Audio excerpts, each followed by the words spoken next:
Tinalo ng Golden State Warriors ang Milwaukee Bucks sa naging banggaan nila sa score na 125-111. Sa likod ng 38 points ni Stephen Curry at 20 puntos naman ang ambag ni Jimmy Butler mga kaibigan.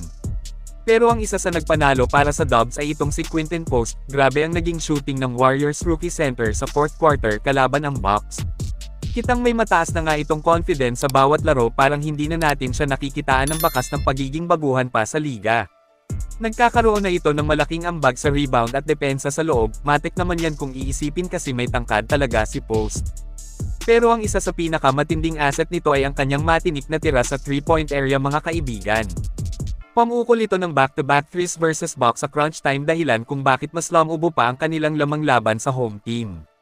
Tahimik ang arena sa ginawa ng 7-footer rookie center ng GSW. Sa bakbakan ay naglista siya ng 18 points sa loob lamang ng 15 minutes na paglalaro, may 4 rebounds at isang assist. Ito balikan natin ang ginawa niya kontra Milwaukee Bucks.